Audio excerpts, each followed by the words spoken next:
Howdy T fans, we got a no rivet rear end project that we're constructing here, and we're showing the assembly put together where this film is going to show how we went back and straightened out the axle housing on this side. Presumably the automobile was in an accident. The concentricity mismatch between the housing and the axle was approximately 1/8 of an inch, because that's absolutely unacceptable. We went ahead and did other repairs to the axle. We actually did assembly of the axle where we had demonstrated the relationship of the inner axle with that housing, verified that the axle, the workings were not contributing to the offset. It was in fact a damaged housing. And so the question became how to best address fixing the housing. This could have been either repaired with heat, which we're going to demonstrate, or set up on a press. And I optioned to use the heat because, well, for multiple reasons. Simplicity. The heat technology does not require fixturing or really any hardware other than a torch, and you can actually do that repair with the axle in the automobile. Very simple. Inexpensive, no tooling, no expense. The reliability of this repair is also 100%. That is, once it's bent, it stays bent. Anyway, the film is going to show then how we applied the heat and how we had to apply the heat on multiple passes to get the full bend. And so hope you enjoy it, and hope it works for you. It worked for me. Thank you. Hi, this is Scott Rosenthal, coming to you from Cincinnati, Ohio. And my project today is straightening a set of housings for this Model T rear end that you see here on the tables. The issue is that the car was apparently involved in a rear end collision. One housing, that is passenger side, was damaged such that if you're looking at the end of the axle shaft and end of the housing, you'll see that the concentricity between the shaft and the housing is off approximately 1/8 of an inch.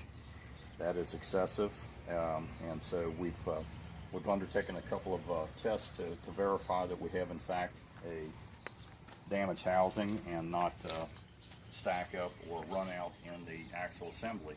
And what we've done to that effect is we have assembled the internals without the carrier bearing that is normally here on the inner passenger side.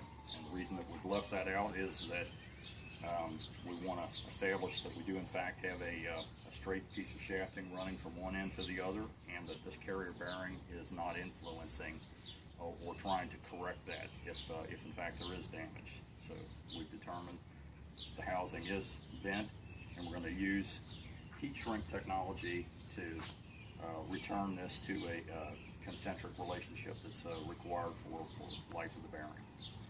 So with that, we're going to shut off for a second and get our axle staged.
shoot a shot of the inside of this?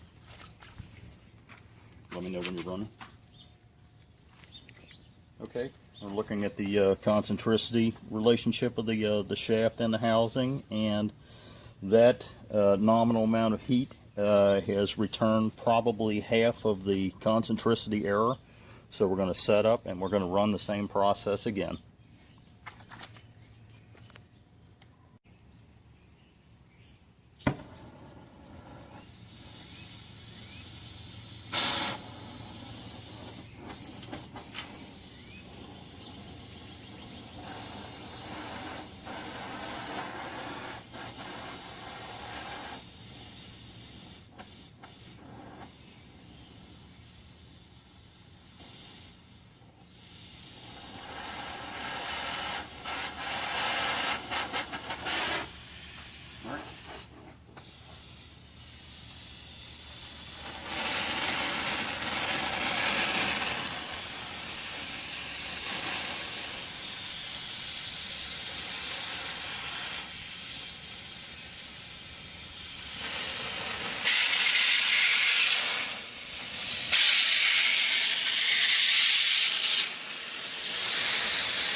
Okay, let's see what we got at the end.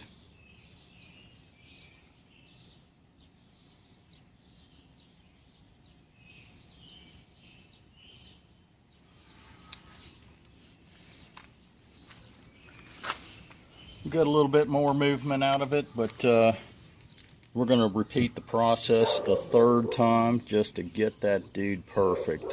And we're visually checking this. We're not putting an indicator on it at this point, but you can see the seal on the inside of the bearing housing is the datum that we're working toward, and we're very close with it right now. So we're going to set up and do this one more time.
take a shot of the concentricity.